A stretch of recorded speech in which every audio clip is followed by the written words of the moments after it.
Muy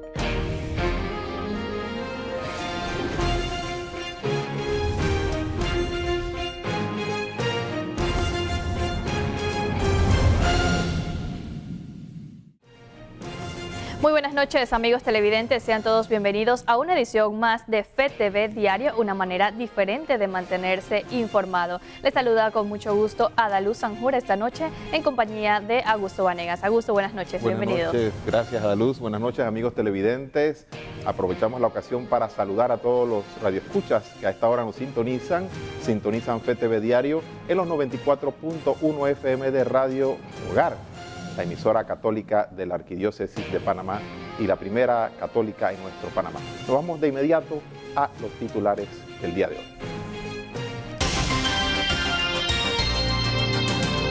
Estos son los titulares para hoy miércoles 6 de junio. Contralor revela resultados de la auditoría en planilla de la Asamblea Nacional. Más de 750 extranjeros aparecen en lista de migración por trámites fraudulentos. Ministerio de Seguridad Pública, Mides y medios de comunicación social firman convenio de apoyo a campaña nacional contra la violencia.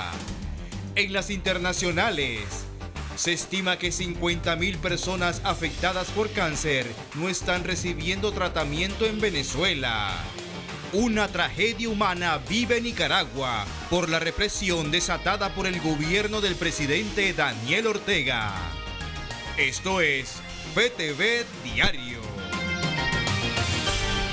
Y aumentan los temores en la población por la ola de hechos delictivos a nivel nacional. El ministro de Seguridad, Alexis Betancur, atribuye este miedo a las redes sociales. Pareciera que los panameños ya se han acostumbrado a vivir tras las rejas en su propia casa. Muchos han fortalecido sus cercas, puertas y ventanas con estructuras de hierro ante el temor de convertirse o seguir siendo víctima de los delincuentes. Este es el caso del señor Luis Pití. Reside en Betania. Ha sido víctima de robo en su casa en varias ocasiones. La primera ha sido enverjar la casa, ponerle verja fuerte, aunque verdaderamente estos especialistas de los robos a veces son expertos, tienen equipos especiales y si se le da oportunidad por el tiempo, que muchas veces uno no está en casa por estar tanto en actividades personales o de trabajo, y hemos sido asaltados, pero por eso se ha tenido que enverjar toda la casa.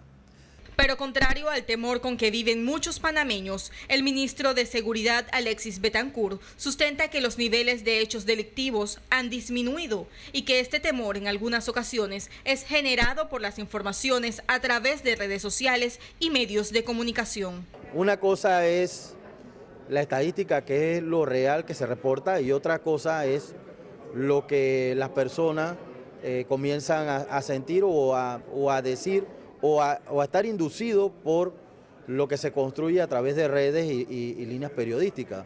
Definitivamente que muchas de las cosas que se dicen puede que pasen. Nosotros no estamos diciendo que no pasa nada en la sociedad. Así que nosotros no decimos que no ocurre, lo que decimos es que la estrategia está funcionando y ocurre menos. Y esto también es un hecho verdadero, incluso nos han llevado a foros donde si pasas o no pasas, y definitivamente la verdad es que está disminuyendo. El señor Pití aboga porque se establezca el programa de vecinos vigilantes, ya que es una forma de protegerse entre sí para mantener la seguridad en sus comunidades. Grandemente. Me gustaría que Panamá tuviera un sistema más, que se volviera al sistema de los vecinos vigilantes, que ya no se está usando. Aquí en nuestra área lo había, pero muchas personas migraron y uno que otro ya no se han organizado de esa forma. Se trata de hacer una pequeña o alternativas de seguridad, pero... Los robos y hurtos, así como la violencia, son los delitos más denunciados por los ciudadanos. Con cámara de Gary Acosta, Jennifer Sanjur Padilla, FETV Diario. Un grupo de miembros del Sindicato Único de Trabajadores de la Construcción y similares, SUNTRAX, protestó este miércoles en los predios del Ministerio de Trabajo. La protesta se da tras los recientes acontecimientos suscitados en el proyecto de Minera Panamá, que ha ocasionado la detención de varias personas. Contra los trabajadores. Esta es una violación clara de la empresa Minera Panamá Fir Quantum, violando acuerdos que tiene con los trabajadores y el sindicato de hace más de 6 meses, de enero. donde se dijo que la empresa iba a respetar las decisiones del ministerio, donde se dijo que iba a respetar los derechos de los trabajadores y no lo está haciendo hoy día. Eso dio paso a la represión el día de ayer. Hay 12 compañeros detenidos que hoy día están siendo transportados como si fueran delincuentes comunes de la provincia de Coclé hacia la provincia de Colón. Vamos con otro tema porque extranjeros piden respuestas al director de Migración ya que temen ser deportados. Un grupo de extranjeros protestó frente a las instalaciones del Servicio Nacional de Migración, exigiendo respuestas al director de esa institución, Fernando Carrillo. Esto tras la suspensión de los carnets que les daban una estabilidad en Panamá. Que la mayoría de ellos pues pagaron su impuesto en la Caja del Seguro Social y en la Dirección de Ingresos, de manera tal que cuando regresaron aquí a la institución de migración, pues les certificaron de que estos documentos estaban en perfectas condiciones y que eran auténticos de esa institución. Por ese motivo le entregaron los carnets migratorios y ahora luego entonces después de un año le están llamando y apareciendo una lista de ciudadanos falsificadores. Intentamos obtener una versión por parte de Migración, sin embargo el Departamento de Relaciones Públicas de la institución nos comunicó que el director no daría entrevistas a los medios de comunicación. Yo le pido al señor Javier Carrillo y a todos sus representantes que nos apoyen porque nosotros venimos aquí a hacer algo bueno a Panamá. Que fueron a la misma institución, hicieron los pagos, recibieron carnet y certificaciones de las DGI y de la Caja del Seguro Social y cuando presentaron aquí entonces le dijeron que estaban todo en perfectas condiciones. Los extranjeros que según Migración cometieron una estafa pagaron más de $2.000 por la documentación requerida para su regularización en Panamá. Pues realmente nosotros no somos estafadores, somos los estafados, lamentablemente. Porque le reitero, como siempre lo he dicho, nosotros venimos acá a trabajar humildemente y no venimos a hacer cosas fraudulentas. Lo menos que queremos es problemas con Panamá. Venimos a contribuir como para que ahora nos saquen en una lista a decir que somos fraudulentos. Le hacemos un llamado por favor al director de Migración junto al presidente Juan Carlos Varela para que por favor nos ayuden. Recientemente el Servicio Nacional de Migración abrió un proceso de precita para los extranjeros residentes en Panamá. Con esto buscan hacer un censo de los migrantes que viven en el país. ¡Queremos respuesta! ¡No somos delincuentes! Con cámara de José Pérez, Ramsés Betancourt, FTV Diario. Y continuando con la información, la Contraloría de la República revela detalles de las investigaciones hechas en la Asamblea Nacional. El Contralor de la República, Federico Humbert, en conferencia de prensa este martes dio detalles de las investigaciones que lleva a cabo la Contraloría General de la República en algunas planillas de la Asamblea Nacional.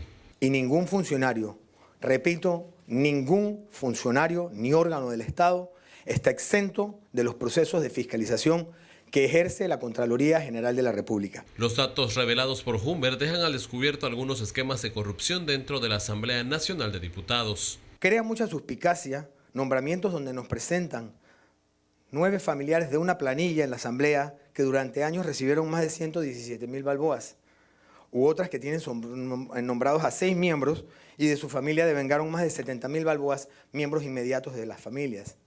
O el caso en donde nos presentan el nombramiento de una familia completa, en donde encontramos al esposo, a la esposa, a los 3 hijos y a sus 2 cónyuges en la planilla de la Asamblea Nacional.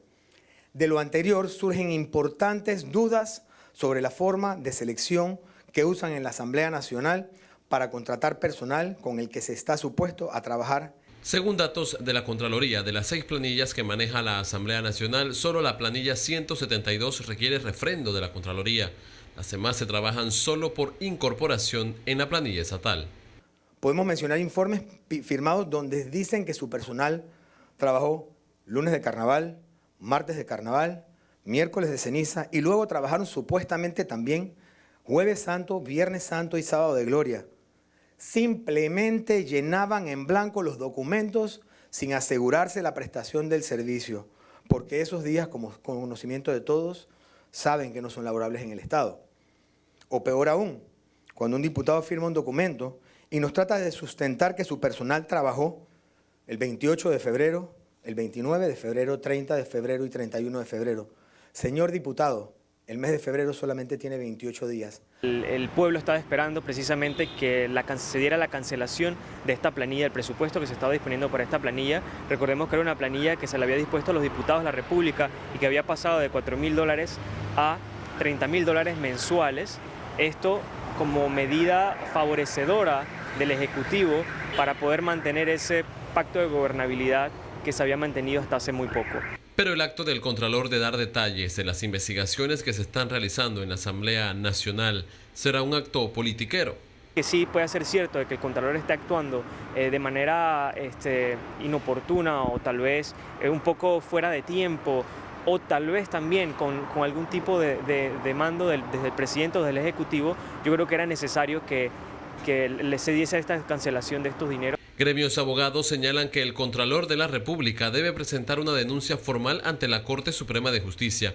Y es que el artículo 155 de la Constitución Política de Panamá señala que los miembros de la Asamblea Nacional podrán ser investigados y procesados por el Pleno de la Corte Suprema de Justicia por la presunta comisión de algún acto delictivo o policivo, sin que para estos efectos se requiera autorización de la Asamblea Nacional. La detención preventiva o cualquier medida cautelar será determinada por el Pleno de la Corte Suprema de Justicia. Ramsés Betancur, FETV Diario. Y sobre este mismo tema, en horas de la tarde de este miércoles, la Asamblea Nacional de Diputados emitió un comunicado respondiendo al informe entregado por el Contralor Federico Humbert en torno a las auditorías hechas a la planilla del órgano legislativo. En la nota señalan que es falso que el personal de la Asamblea Nacional le haya impedido a los funcionarios de la Contraloría General de la República ingresar a la institución para que estos pudieran realizar su labor de fiscalización. El comunicado también destaca que la Asamblea reitera el apoyo solidario a los colaboradores que cumplen con sus funciones y repudia el flagrante abuso de autoridad del señor Contralor General de la República.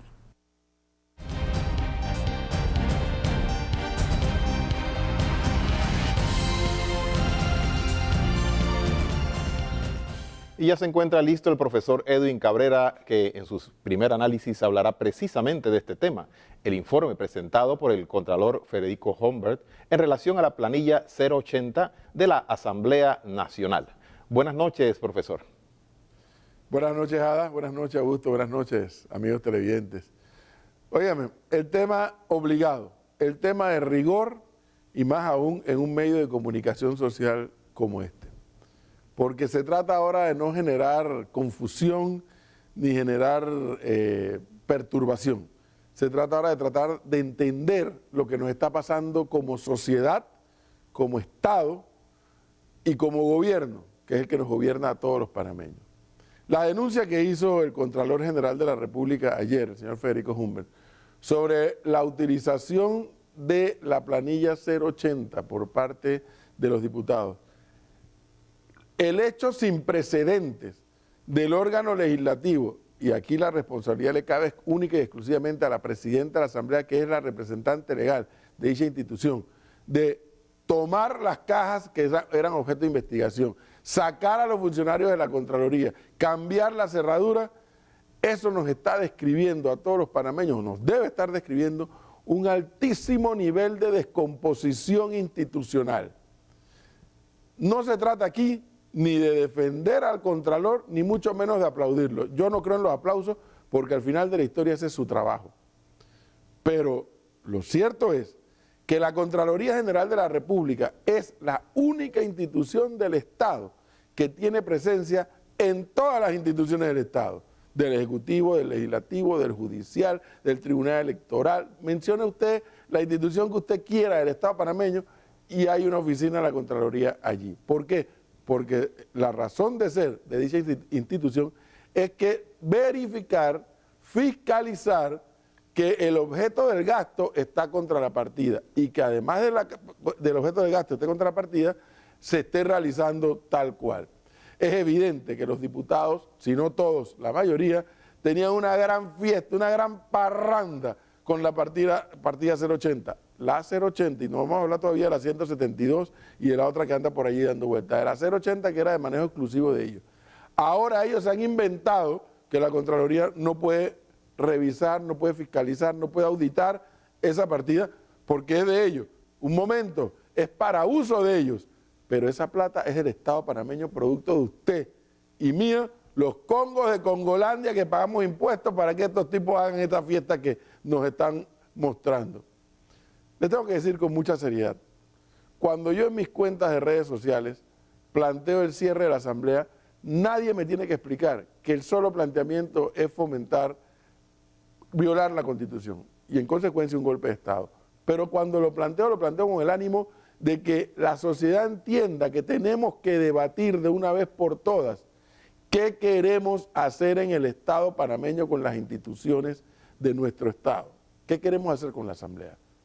¿Qué queremos hacer con el Ejecutivo? Porque aquí el único responsable no es el Legislativo, y eso es cierto. El Ejecutivo tiene una cuota de responsabilidad en esta historia. Y el Judicial ni hablar, porque ¿qué hace el Judicial como siempre? Sentarse encima de los expedientes. ¿Cómo es posible que a esta hora la Corte Suprema de Justicia ni siquiera le haya pedido al Contralor deme acá todos los documentos para iniciar una investigación por malversación de fondos o por botellas o por lo que sea, pero tiene que ser objeto de una investigación? Entonces, amigos televidentes, el artículo 2 de la Constitución de este país que está vigente dice que el poder público emana del pueblo. Usted y yo, los congos de Congolandia. La Constitución lo dice claramente en el artículo 2. ¿Por qué les menciono esto? Porque no se trata de cerrar la Asamblea, ¿cierto? Porque eso sería contravenir la Constitución. Pero sí se trata de que el pueblo, esa palabra que demagógicamente les fascina utilizar a muchos políticos, el pueblo exija ya, de una vez por todas, la constituyente y nos amarremos los pantalones como un país serio y un país que tiene personalidad y abramos el debate nacional de qué es lo que queremos hacer. Entonces, ¿cuál es el miedo? ¿Por qué les digo esto? Porque pónganle la firma, amigos televidentes. Cualquier cambio constitucional que pase por el órgano legislativo, ya sea este que está por terminar dentro de un año este quinquenio, o el que venga a partir del 1 de julio del otro año, no va a tener la profundidad que requerimos. Y no la va a tener, entre otras razones, porque ningún diputado va a votar a favor, por ejemplo, de eliminar los circuitos electorales. ¿Cómo lo van a eliminar si eso es lo que a ellos les ha beneficiado? ¿Y por qué hay que eliminar los circuitos electorales? Porque como una figura inventada, ellos están preocupados por la vereda, por el equipo de basquetbol, de fútbol, de voleibol, por el bloque, por la hoja de zinc, y no están preocupados por legislar, fiscalizar y juzgar, que son las funciones que le da la Constitución al órgano legislativo. Obsérvenlo, los diputados están más entretenidos en todas las demás cosas que la Constitución no le asigna, que en lo que le asigna la Constitución. Entonces, ¿eso qué trae como consecuencia? Una desnaturalización del órgano legislativo. ¿Por qué le subieron de 4.000 a 30.000 el Ejecutivo?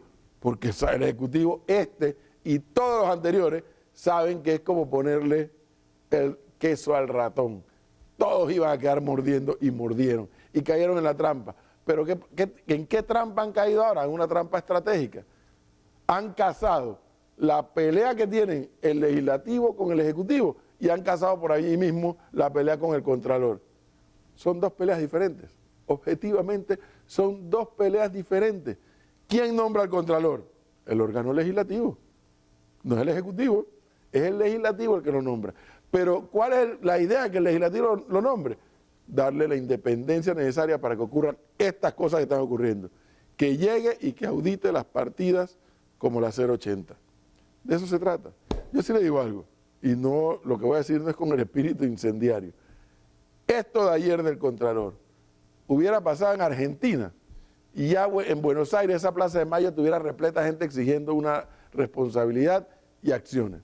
No, Argentina no. Costa Rica, aquí al lado. Hubiera pasado en Costa Rica, ya allá en la central de San José estuviera la gente agolpada. Pero como pasó en Congolandia, el país donde la gente parece que nos corre culé por las venas y no sangre, pues fíjese, a pesar de que el artículo 2 dice que el poder público emana del pueblo, en este país no pasa nada.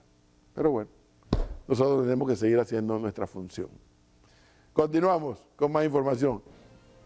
En el segundo bloque les voy a hablar justamente de otro problema de institucionalidad a propósito de una demanda multimillonaria que se le ha impuesto contra el Estado panameño. Muchas gracias, profesor, por este primer análisis y nos vamos de inmediato con las notas internacionales.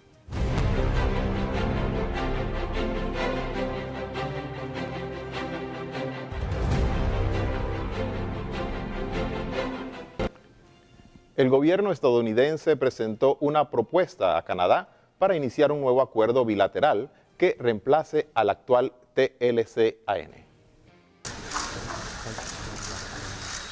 El presidente de Estados Unidos, Donald Trump, echó a andar su idea de sustituir el Tratado de Libre Comercio de América del Norte por acuerdos bilaterales con Canadá y México. Ottawa ya conoce la idea y se espera una respuesta. En días pasados, Trump había dicho que México y Canadá son muy diferentes y que se debían hacer acuerdos bilaterales. Una fuente del gobierno de Ottawa dijo a la France Press que esa idea está fuera de cuestión y que el gobierno de Canadá prefiere un pacto trilateral, postura a la que México se ha sumado. Al margen de la reunión de la OEA en Washington, el secretario de Estado Mike Pompeo y el ministro de Exteriores de México, Luis Videgaray, hablaron sobre los aranceles y la importancia de concluir las negociaciones del Telecán. Cuando los periodistas preguntaron al funcionario mexicano sobre potenciales acuerdos bilaterales, respondió: "Ya veremos". El eventual giro en las negociaciones del Telecán llegó luego de que Washington quedara enfrentado al resto de los países del grupo de los 7, que han prometido represalias contra los aranceles estadounidenses al acero y el aluminio. México anunció el martes aranceles a productos estadounidenses que van desde manzanas a tubos de acero y que equivalen a unos $3.000 millones. Al igual que Canadá y la Unión Europea, México presentó una denuncia ante la Organización Mundial del Comercio contra Estados Unidos por prácticas comerciales que considera arbitrarias e ilegales. Y la OEA, principal foro político del continente, aprobó una resolución para una posible suspensión de Venezuela del organismo por quiebre del orden democrático en el país sureño. La Asamblea de la Organización de Estados Americanos aprobó el martes una resolución promovida por Estados Unidos que abre la puerta a una eventual suspensión de Venezuela del organismo. La iniciativa fue aprobada por 19 votos a favor, 4 en contra y 11 abstenciones. El proyecto declara ilegítima la reelección de Nicolás Maduro y llama a aplicar los mecanismos de la Carta Democrática Interamericana por alteración del orden constitucional, un proceso que podría suspender a Venezuela de la OEA. El único ente que puede declarar legalidades o ilegalidades en Venezuela son sus instituciones y es su pueblo. Lo que haga esta organización no tiene absolutamente ninguna importancia para nuestro país. Quiere decir que acá no es intervención, estamos aplicando mecanismos que son los que defienden la democracia y defienden los derechos de la gente. El texto promovido por Estados Unidos fue presentado por Argentina, Brasil, Canadá, Chile, México y Perú, con el patrocinio de Costa Rica, Guatemala y Paraguay. La resolución superó la mayoría simple necesaria del total de miembros de la OEA, que oficialmente son 35 activos, aunque hay 34 porque Cuba no participa. La mayoría de los países caribeños tradicionales aliados de Caracas, que les vende su petróleo en condiciones muy favorables, se abstuvieron, así como Ecuador, Nicaragua, El Salvador y Uruguay. Además de Venezuela, que se pronunció rotundamente en contra, se opusieron Bolivia, San Vicente y las Granadinas y Dominica. Para suspender a un Estado miembro de la OEA se deben tener 2/3 de los votos afirmativos en una Asamblea General Extraordinaria, cuya convocatoria también requiere 24 votos. Venezuela se encuentra en el proceso de salida del organismo desde abril de 2017. Su salida culminará en abril de 2019. En tanto, el país petrolero debe seguir cumpliendo con sus compromisos con la OEA. Y una tragedia humana está viviendo Nicaragua por la represión desatada por el gobierno contra manifestantes que piden la salida del poder del presidente Daniel Ortega y que ha dejado al menos 121 muertos en 2 meses. Barricadas en Masaya, Nicaragua, en la tarde del martes. Mientras continúan las manifestaciones, se anunció una nueva víctima fatal, un menor de edad, fallecido en Granada por una herida de bala. Tras la represión desatada por el gobierno contra manifestantes que piden la salida del presidente Daniel Ortega, un organismo de derechos humanos calificó la situación de tragedia humana. El Centro Nicaragüense de Derechos Humanos contabilizó más de 120 muertos en casi 2 meses a manos de fuerzas irregulares, grupos de choque, paramilitares y efectivos antimotines. Entre ellas, el hijo de Zeneida. Mi hijo me dijo: madre, regreso, voy a defender mi patria, si no regreso es porque me fui con ella. Entonces es injusto lo que está haciendo Daniel Ortega. Cuando no teníamos las barricadas, la juventud sandinista y los policías llegaban a los barrios y atacaban sin medida y todo, y saqueaban y metían al pueblo. En Washington, la Asamblea de la Organización de Estados Americanos exigió el cese inmediato de la violencia. y Amnistía Internacional acusó al Estado de gravísimas violaciones de los derechos humanos. Y continúan las labores de rescates en Guatemala tras ser suspendidas a raíz de una nueva explosión del volcán de fuego. El volcán de fuego en Guatemala registró el martes una fuerte explosión que volvió a estremecer las zonas devastadas por la erupción del domingo, aunque con menor magnitud. 7 comunidades fueron evacuadas por el aumento de la actividad volcánica y se suspendieron las operaciones de rescate. Y en un momento pues se vio una columna de humo, de arena que se levantó cerca, ¿verdad? No fue que bajara correntada, sino que como que saliera de la tierra, y en ese momento nos evacuaron a todos. Casi 200 personas están desaparecidas a causa de la erupción del domingo, según informó la Coordinadora para la Reducción de Desastres, CONRED. Las autoridades se comprometieron a seguir la búsqueda, aunque reconocen que será casi imposible encontrar sobrevivientes por la naturaleza de la erupción, que arrasó varios poblados cercanos con una avalancha de lodo y ceniza ardiente el pasado domingo. El Instituto Nacional de Ciencias Forenses reportó más de 70 personas muertas por el desastre natural. 46 personas se encuentran heridas, miles fueron evacuados y están en albergues, pero en total 1.700.000 personas resultaron afectadas. La presidencia anunció el martes que comenzará a definir el plan de acción para iniciar lo antes posible la tarea de reconstrucción de áreas devastadas. En las localidades afectadas por el alud volcánico, las calles están anegadas de ceniza. Hay movimiento de socorristas y vehículos de emergencia, mientras voluntarios espontáneos llevan alimentos y agua a los rescatistas. Y continuando con las internacionales en Venezuela, pacientes reclaman en Caracas por falta de medicinas y tratamientos. Se estima que 50.000 personas afectadas por cáncer no están recibiendo tratamiento. Hace 8 meses que Elizabeth recibió un diagnóstico de cáncer y no ha podido recibir ninguna de las sesiones de quimioterapia que le prescribieron. Pacientes de cáncer y otras enfermedades crónicas, trasplantados en riesgo de perder sus órganos y familiares, protestaron el martes frente a la sede del Ministerio de Salud en Caracas. Unas 50.000 personas afectadas por cáncer no reciben tratamiento en Venezuela, según la ONG Fundación para las Garantías, Prevención y Defensa de los Derechos Humanos, a la que pertenece Elizabeth y que preside su esposo Luis. Le está diciendo a los pacientes, ustedes están desahuciados, porque si el Estado no los garantiza, que tiene todas las herramientas, que tiene toda la maquinaria, a nosotros que no tenemos ni para comer, porque la verdad yo enferma no he desayunado todavía. Sabemos, ella está consciente, yo estoy consciente que si no le suministran su tratamiento, lamentablemente el destino de mi esposa es que fallezca. Yo hago responsable al presidente de la República, hago responsable al ministro de Salud por la vida de mi esposa. En medio de una aguda crisis económica, 95% de los fármacos para enfermedades crónicas escasean en Venezuela. Los manifestantes pedían reunirse con el ministro de Salud, Luis López, pero terminaron retirándose sin haber sido recibidos. No bajar ni siquiera un viceministro a recibir un comunicado y el clamor de la gente que está muriendo por falta de tratamientos e insumos.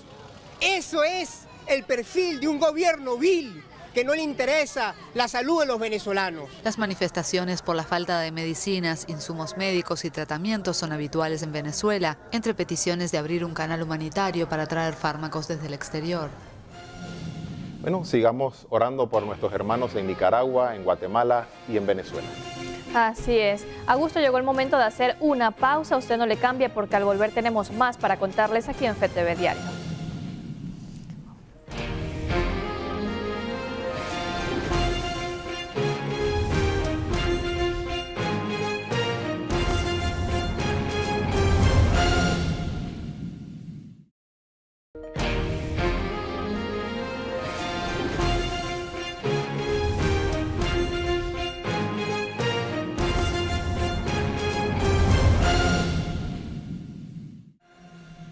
Estamos de regreso con más de FTV Diario. Gracias por estar en sintonía también a través de los 94.1 de Radio Hogar. Vamos de inmediato con las notas eclesiales.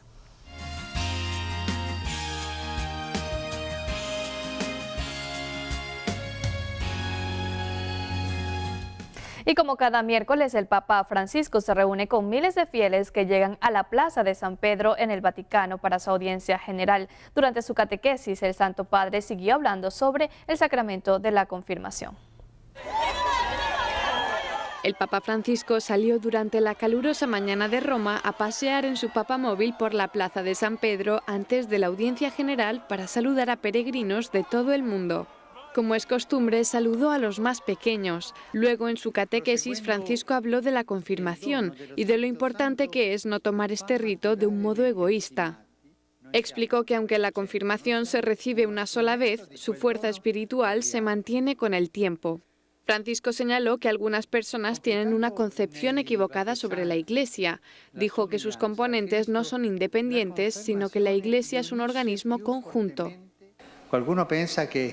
Algunos se piensan que en la Iglesia hay jefes, los obispos, el Papa, los obispos, los curas y después los trabajadores, que son los demás. No, la Iglesia somos todos, todos.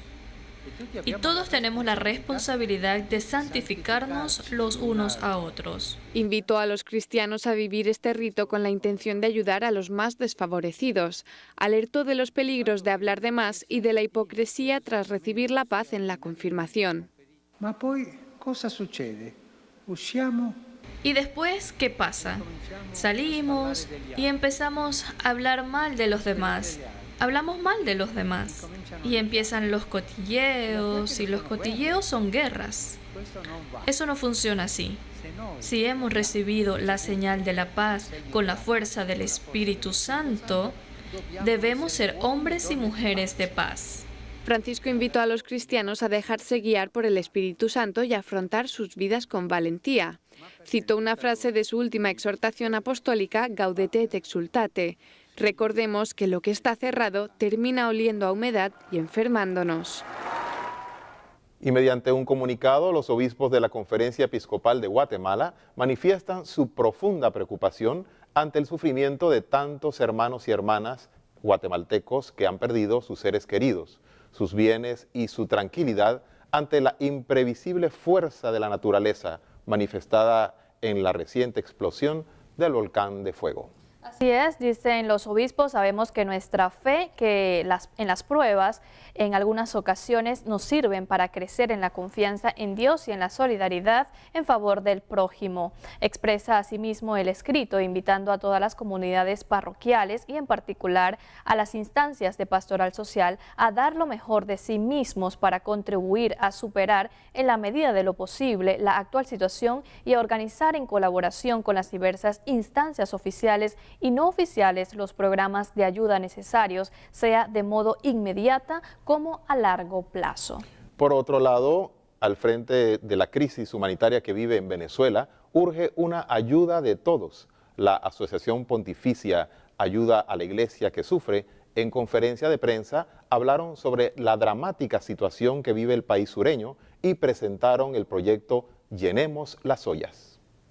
Sí, hemos hecho la presentación de la campaña Llenemos las Ollas, que ha sido creada por dos asociaciones que tienen sede en Italia, Venezuela La Piccola Venezia y el Centro Ítalo-Venezolano de Corato. Esto para ayudar a la iglesia venezolana que está desarrollando una labor increíble con las ollas comunitarias, que son lugares de encuentro en donde las personas comen en la parroquia, porque el pueblo venezolano está muriendo de hambre. Actualmente más del 80% de la población se encuentra en pobreza y en las próximas semanas ha alertado Cáritas que podrían morir al menos 300.000 niños por malnutrición, una situación que en Venezuela jamás hubiésemos imaginado y pedimos la ayuda de...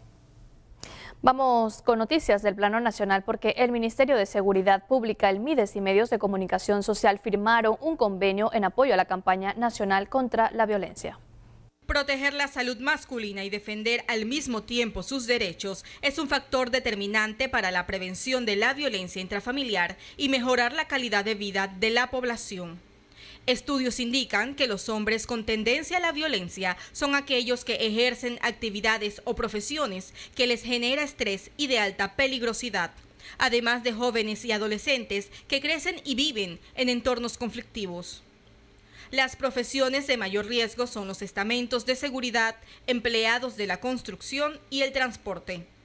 Invitamos a los medios que siempre nos han apoyado. Estamos sumamente agradecidos y orgullosos porque creemos que los medios juegan un papel vital en todos estos temas para que nos ayuden con una campaña por la paz. Yo digo que no es tanto una campaña sobre la violencia, sino por la paz, la tolerancia, el respeto, entender un poco por qué somos agresivos, por qué somos violentos y cómo podemos controlarlo.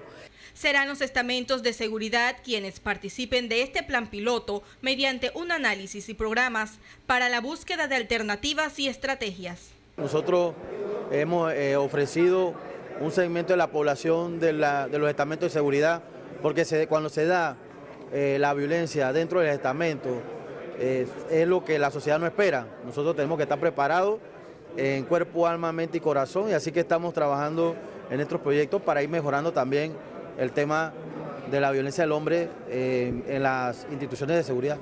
La salud física y mental del sexo masculino puede influir significativamente en el entorno en que vivimos. En esta iniciativa, liderada por la Asociación para la Promoción de la Salud, Ciencia y Tecnología, participan instituciones de docencia, medios de comunicación, organizaciones gubernamentales y no gubernamentales para contribuir con la calidad de vida y bienestar de los panameños. La Fundación para la Educación en la Televisión, FETV, firmó este convenio como medio de comunicación responsable, preocupado siempre por educar y promover las buenas prácticas e iniciativas hacia el bien común.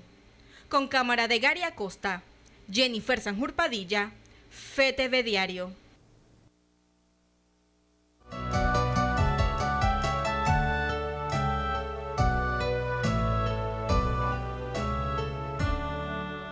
Y esta noche el padre Francisco Verar, que participó en la firma del convenio contra la violencia, nos acompaña esta noche para ampliarnos la información. Padre, buenas noches. Buenas noches, Augusto. Buenas noches, Ada. Queridos amigos, hoy pienso que ha sido un día histórico en la República de Panamá contra la violencia, y particularmente contra la violencia del varón.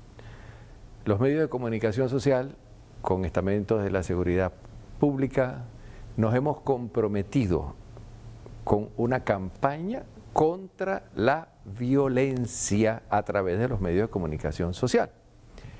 Sin embargo, esa campaña de prevención no incluye, por ejemplo, eliminar tantas acciones y programas de violencia que se transmiten por los medios de comunicación. Segundo, me preocupa la manera en que se pueda regular actualmente toda la violencia que se genera a través de los medios.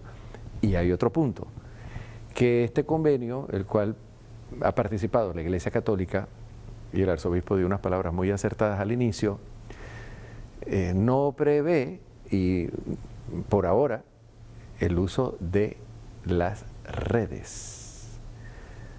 Continuamente se están transmitiendo a través de las redes de comunicación social escenas de violencia que llegan a los jóvenes, que llegan a las familias, que llegan por todas partes.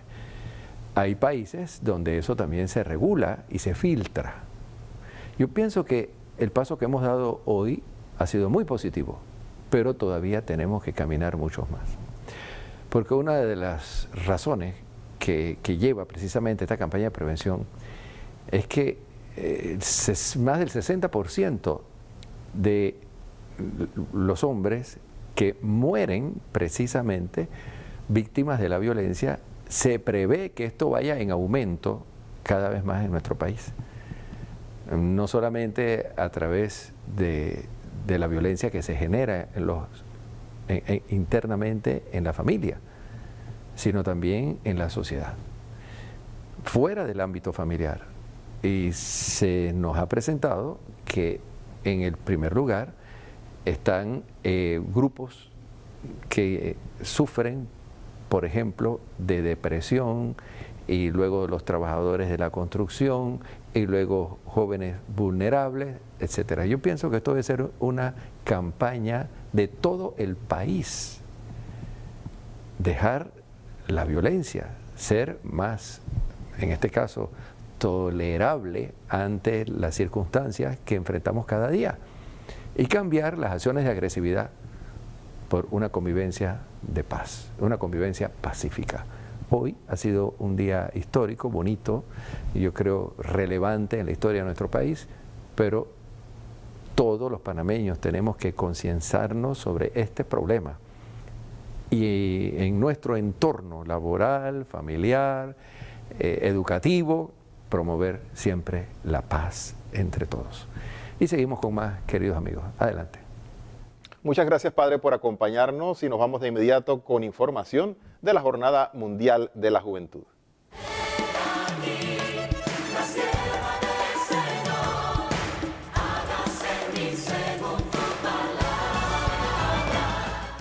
La diócesis de Santiago de Veraguas se está preparando fuertemente para recibir a más de 15.000 jóvenes en los días previos a la Jornada Mundial de la Juventud, mejor conocido como Días en las Diócesis.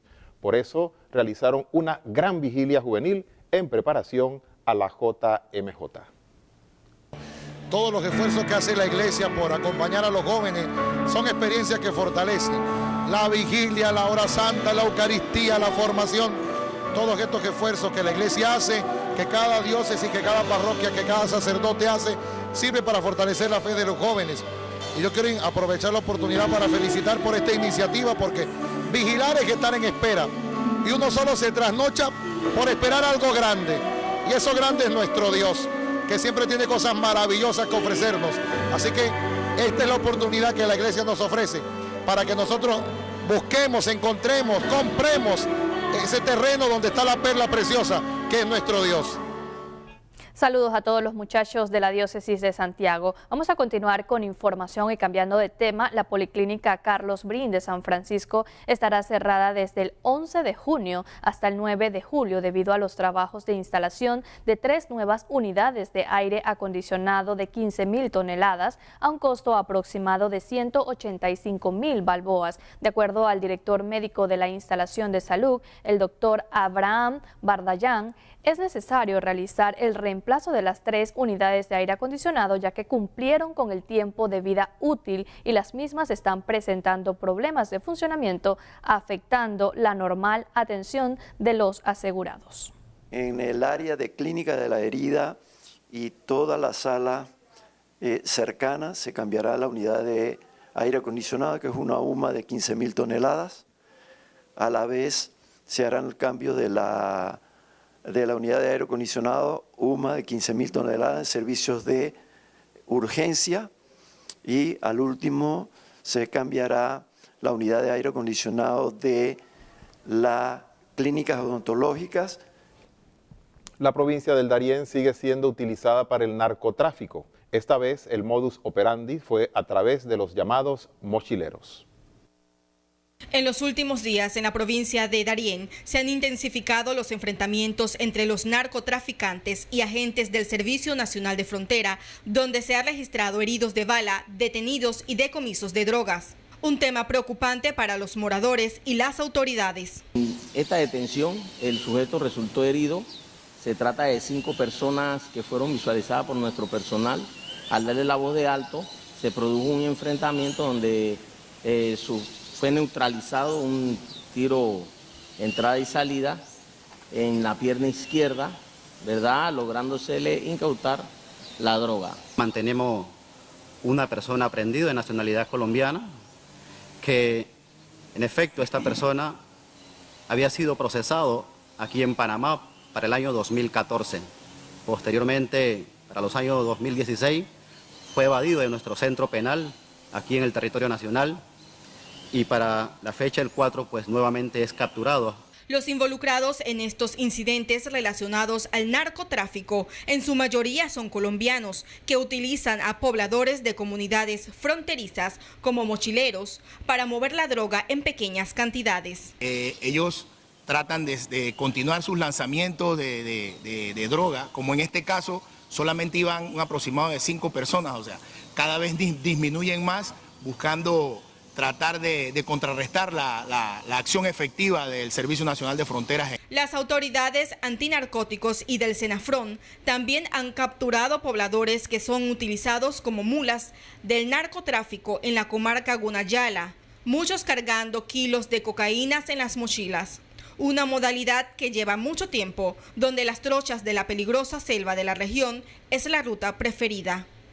También queríamos hacer en esta ocasión un llamado muy especial a las comunidades próximas a la frontera panameña en la República de Colombia, que dejen de estar colaborando con estos grupos delincuenciales y también los moradores de la frontera del lado panameño, ya que pierden a sus familias al ser aprehendidos, inclusive por tratar de proteger las sustancias ilícitas que llevan, tratan de enfrentarse a nuestras unidades policiales por encima de que se les da el alto de seguridad y lastimosamente pues las unidades tienen que utilizar la fuerza necesaria. Jennifer Sanjur Padilla, FTV Diario.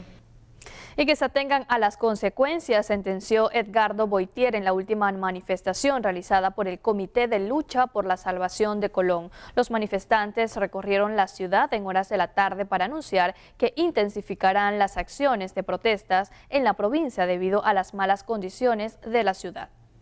Hemos hecho 3 protestas, esta es la 4ª, todas de forma pacífica. Entonces ocurre que Varela no resuelve los problemas de Colón, ni de manera pacífica, ni tampoco con el diálogo. La pregunta es, presidente, ¿qué método usted quiere para resolver los problemas? Parece que lo que quiere es una explosión social. Bueno, dado que usted no quiere consultar, no quiere dialogar y no le gustan los métodos pacíficos, usted va a ser responsable de lo que pase en esta provincia de ahora en adelante. Bien, con la información que nos llega desde la provincia de Darién y de Colón, llegó el momento de hacer un alto a la información, pero al volver tenemos más para contarles. El profesor Cabrera y también nuestro compañero Alejandro Rodríguez con los deportes. Ya regresamos.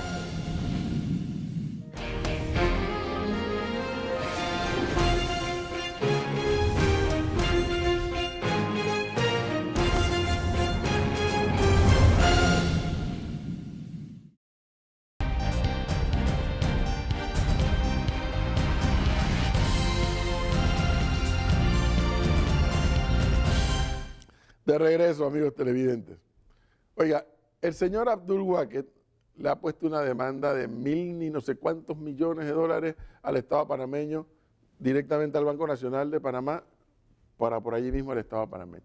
El mismo señor de la lista Clinton, de la OFAC, etc. Bueno, yo no me voy a meter en eso porque yo no sé si el señor Wacket es culpable o es inocente, yo no lo sé.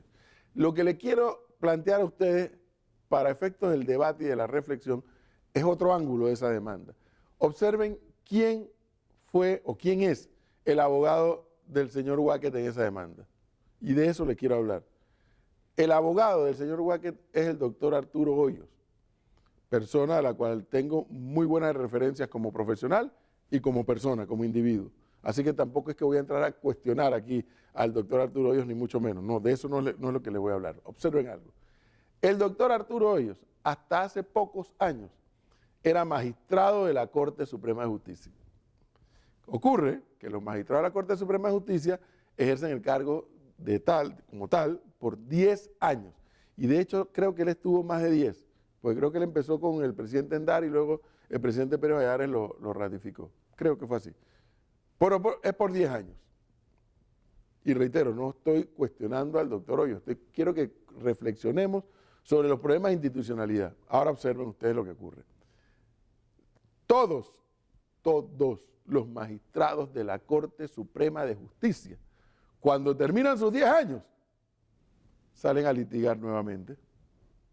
O cuando terminan sus 10 años, regresan a los bufetes de abogados de los cuales eran parte.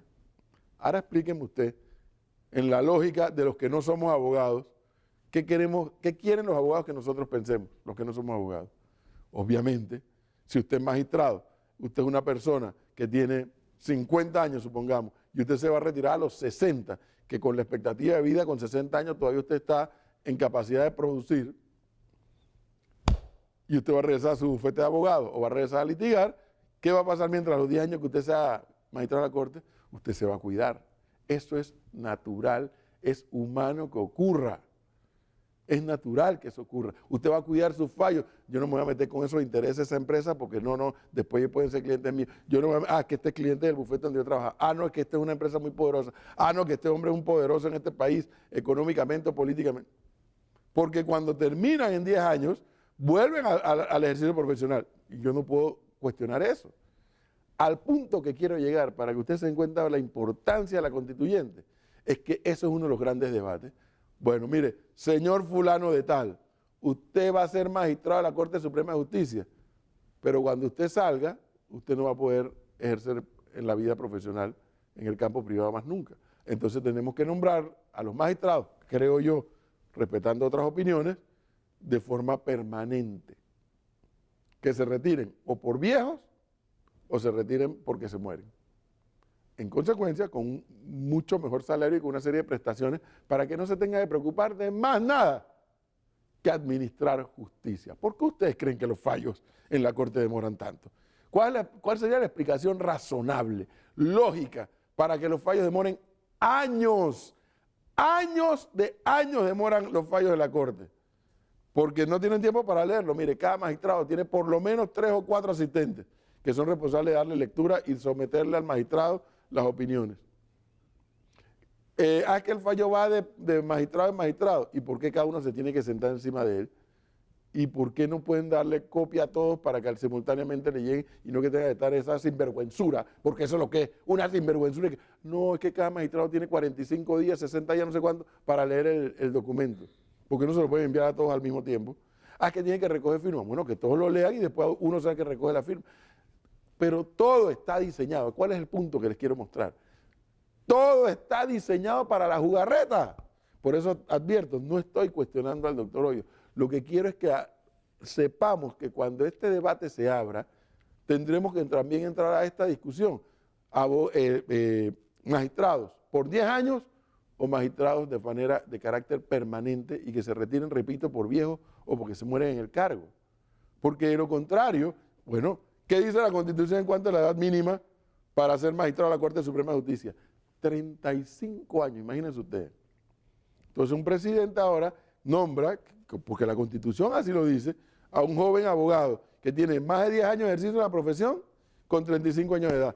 Esa criatura va a salir de magistrado a los 45 años. ¿Qué va a hacer, pues? ¿Qué va a hacer cuando salga a los 45 años? Ir a litigar, ir a los estrados, ir a representar empresas y a representar los intereses de sus clientes. Y eso no se critica. Lo malo está en el diseño que tiene la Constitución planteada de esta historia de 10 años. ¿Y por qué son 10 años? Porque quién sabe qué políticos allá antes del 68, no, espérate, hay que darle la cuota a los otros presidentes cuando venga que también nombre a sus amigos. Y ahí está el problema. Y ese problema se ha agravado más aún en el tiempo. Así es que, dándole un giro a esto de la demanda del señor Wacker, que repito, no sé ni me consta ni me interesa saber si es culpable o inocente, lo que les llamo la atención es a quién es el abogado, no por el doctor Hoyos, sino por lo que evidentemente no es saludable para la Administración de Justicia, que después que sea magistrado se salga a litigar, porque entonces uno que tiene que pensar que esa persona, como está todavía en capacidad de ejercer legítimamente su profesión, pero cuando está ejerciendo como magistrado se va a cuidar de con quién se mete a favor o en contra. Pero bueno, estamos en Panamá, nunca se le olvide eso. Continuamos con los deportes y don Alejandro Rodríguez.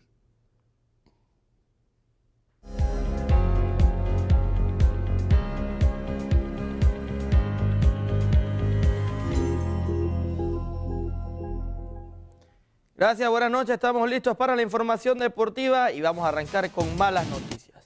Hay que hablar de nuestra selección de Panamá y es que nuestra selección cerró su serie de partidos amistosos de preparación previo al Mundial de Rusia 2018 con una derrota 1-0 frente a Noruega en el Uleval Stadium en la ciudad de Oslo. El único gol del encuentro llegó al minuto 4 luego de un pase largo del portero en el que en la primera instancia no pudo despejar Fidel Escobar, quedando el balón a Joshua King, que entre Eric Davis y Román Torres remató y marcó pegado al vertical derecho de Jaime Penedo. El primer tiempo no fue el mejor para los dirigidos por Hernán Darío Gómez, que tuvieron pocas llegadas a la portería de Noruega, salvo un tiro libre frontal de Fidel Escobar que despejó el portero noruego y las subidas por derecha de Edgar Joel Bárcenas y por izquierda de José Luis Rodríguez y Eric Davis. En el segundo tiempo parecía que Panamá mejoraba con el ingreso de Quintero, Gaby Torres, Murillo y Ismael Díaz, que le dieron otra cara a Panamá, que tuvo más posesión del balón y velocidad en ofensiva que complicó a la defensa local. Panamá viajará mañana a Rusia para la recta final de su concentración de cara al debut el próximo 18 de junio ante Bélgica. La mala noticia del día, sin duda, la lesión de Alberto Quintero. Tiene una fractura en el segundo metatarsiano del pie derecho. Se pierde el Mundial de Rusia Alberto Quintero, ya es una información confirmada. Pepe Ávila tomaría el puesto de Alberto Quintero. Recuerden que Pepe Ávila estaba como jugador reserva, así que pronta recuperación para Alberto Quintero. Tenemos que hablar de los rivales de Panamá, y es que una goleada para recuperar sensaciones bélicas dio una muestra de su poderío futbolístico de cara al Mundial de Rusia 2018 con un 3-0 ante un Egipto sin Mohamed Salah en Bruselas. El equipo de Roberto Martínez fue ampliamente superior y así nos lo hizo valer en la primera parte con un 2-0 a favor. Romelu Lukaku puso el 1-0 tras un rebote del arquero a un disparo de Eden Hazard. Este último puso el segundo luego de una gran jugada de Carrasco. Y Egipto, a la selección africana le faltó un último toque porque supo crearle problemas a la defensa de Bélgica. Ahora bien, con Mohamed Salah recuperado, puede dar la sorpresa en el Mundial de Rusia 2018. Marwan Fellaini decretó la goleada en los últimos suspiros luego de definir un centro hacia atrás de Batshuayi, así que victoria para el equipo de Bélgica. Bélgica todavía le quedan amistosos, ya Panamá hoy jugó su último amistoso, así que ver qué pasa en ese debut el próximo 18 de junio. Cambiamos de tema, y es que la selección uruguaya de fútbol se prepara para así debutar en el Mundial de Rusia contra Egipto el próximo 15 de junio. Una de las grandes incógnitas del duelo será la participación en el equipo rival del delantero egipcio Mohamed Salah, en duda por una lesión en el hombro. El técnico celeste Óscar Tavares aseguró que si finalmente participa, su selección tomará precauciones. Vamos a escuchar a Óscar Washington Tavares y Diego Godín de Uruguay. Si juega este jugador habrá que tomar precauciones porque es un jugador de altísimo nivel. Pero cambiar todo el andamiaje de nuestro equipo por ese solo motivo me parece exagerado, sí, tener precauciones. Y después de Salah, la planificación nuestra y lo que nosotros estamos preparando no nos cambia en nada. Nosotros vamos a prepararnos de la misma manera, preparar el partido de la misma manera, pero está claro de que Egipto, tener a Salah o no tener a Salah, les cambia. Y bueno, el potencial de Egipto, sin lugar a duda, va a crecer teniendo a Salah o no teniendo a Salah. Nos vamos para Barcelona, y es que la selección de Argentina no viajará a Israel como estaba inicialmente previsto para disputar el próximo sábado el encuentro amistoso de preparación para el Mundial de Rusia. Finalmente las presiones políticas lograron su objetivo y la AFA canceló el partido. Vamos a escuchar al presidente de la AFA, Claudio Tapia. Que en el día de ayer se tomó la decisión de no viajar a jugar el partido amistoso contra Israel. Pedirle disculpas a todos los argentinos que viven en la comunidad israelí, a todos los israelíes que sacaron las entradas tan rápidamente para poder ver a la selección nacional, la selección argentina. Bien, y para finalizar, ¿recuerdan el famoso 7-1 que le anotó Alemania a Brasil en semifinales del Mundial pasado? Veamos este reportaje especial sobre lo que se hará con las redes de uno de los arcos del estadio donde se jugó este partido por una buena causa.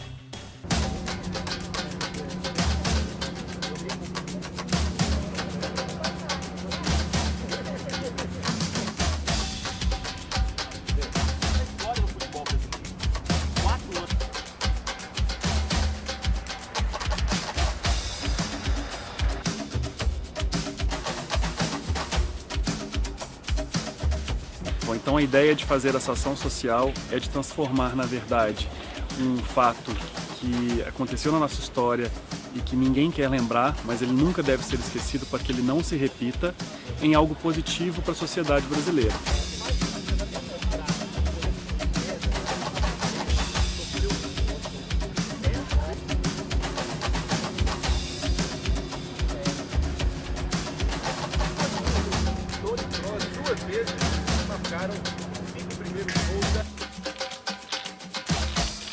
Bien, bastante interesante lo que se va a hacer con las redes de este estadio donde se jugó este partido de semifinal, que la victoria fue de 7-1 a favor de los alemanes. Es lo que tenemos en información deportiva para hoy. Vamos con ustedes, compañeros, con la parte final del noticiero.